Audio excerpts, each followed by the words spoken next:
नमस्कार, welcome back. आज की इस वीडियो में हम कवर करेंगे दो इंपॉर्टेंट टॉपिक। सबसे पहले कि यूएस बना रहा है एक नया मिलिट्री अलायंस जिसका नाम है द स्क्वाड। कौन कौन होंगे इसके मेंबर्स और इसके ऑब्जेक्टिव्स क्या होंगे, ये सब हम जानेंगे इस वीडियो में। इसके अलावा एक और न्यूज आ रही है कि यूएस इंटेलिजेंस को ये लगता है कि चाइना रशिया के साथ मिलकर बहुत ही जल्दी ताइवान पे अटैक करने वाला है। चलिए आइए शुरू करते हैं। देखिए, ना ही वर्ल्ड वॉर 1 अचानक से शुरू हुआ था और ना ही वर्ल्ड वॉर 2। चीजें ग्रेजुअली डेवलप होती गई और वॉर शुरू हो गए। कुछ ऐसा ही माहौल इस वक्त भी बनता दिख रहा है। आपने रशिया यूक्रेन के बारे में खूब पढ़ा, इधर मिडिल ईस्ट से इजराइल, हमास और ईरान के बारे में भी खूब खबरें आ रही हैं। पर आज मैं आपके सामने एक नए रीजन की टेंशन के बारे में चर्चा करने आया हूँ। यहाँ किरदार वही पुराने हैं, यूएस, रशिया, चाइना, पर लोकेशन नहीं है। जी हाँ, आज हम बात करेंगे साउथ चाइना सी के बारे में, जहाँ पिछले कुछ दिनों से टेंशन बहुत तेजी से बढ़ रही है। इसमें मैंने पहले भी काफी शॉर्ट वीडियोस बनाई हैं, पर आज मुद्दा गंभीर है और बड़ा भी, इसलिए शॉर्ट वीडियो से काम नहीं चलेगा। आपको पता होगा, साउथ चाइना सी में चाइना अपनी इमेजिनरी 9 डैश लाइन से पूरे साउथ चाइना सी को क्लेम करता है। इस वजह से यहाँ ताइवान, फिलीपींस, वियतनाम और मलेशिया के साथ ओवरलैपिंग टेरिटोरियल डिस्प्यूट्स हैं। इसके अलावा चाइना ताइवान को अपनी वन चाइना पॉलिसी से इंटायरली क्लेम करता है। पिछले 2 महीने से जब पूरी दुनिया ईरान, इजराइल और गाजा में बिजी थी, चाइना यहाँ फिलीपींस और ताइवान के साथ अपने एग्रेशन का गंदा खेल खेल रहा था।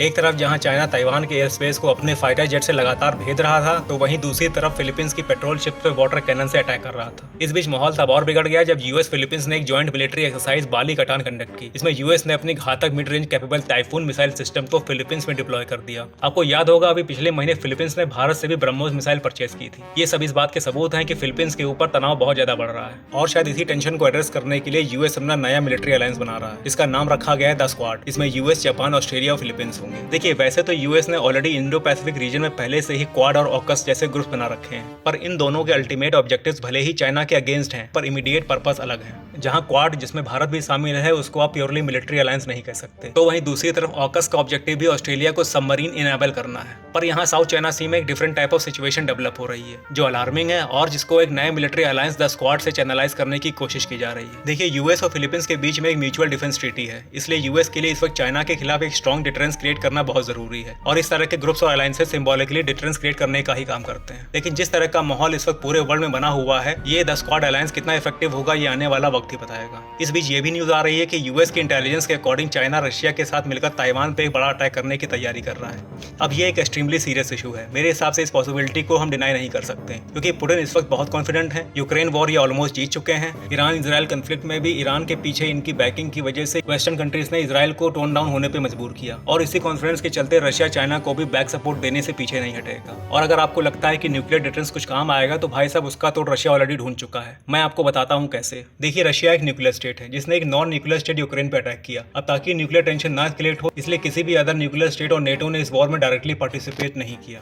जरा सोचिए, अगर यूक्रेन एक न्यूक्लियर स्टेट होता तो क्या रशिया कभी उस पर अटैक कर पाता? या रशिया अगर न्यूक्लियर स्टेट ना होता तो क्या नाटो सिर्फ बाहर से ही यूक्रेन को सपोर्ट करता? भाई साहब, अब तक आधा रशिया यूरोप बन चुका होता। ठीक वैसी ही सिचुएशन यहाँ साउथ चाइना सी में भी है, जहाँ ताइवान और फिलीपींस दोनों ही नॉन न्यूक्लियर स्टेट हैं और चाइना एक न्यूक्लियर स्टेट है। ऐसे में चाइना बिंदास अटैक करेगा और एटमोस्ट यूएस यहाँ पर भी बस बाहर से ही सपोर्ट करवाएगा। इसलिए इस वक्त यूएस की प्रायोरिटी यही होगी कि चाइना इन्वेड ना करे, क्योंकि अगर ऐसा हुआ तो यूएस की टेंशन बढ़ जाएगी, क्योंकि यूएस एक साथ मल्टी फ्रंट पे वॉर सपोर्ट भी नहीं कर सकता। इसलिए बेहतर यही है कि साउथ चाइना सी में इस वक्त कोई भी एस्केलेशन ना हो। आई होप आपको ये एनालिसिस पसंद आया होगा। जुड़े रहिए हमसे ऐसे ही और इंटरेस्टिंग वीडियोस के लिए। तब तक के लिए जय हिंद।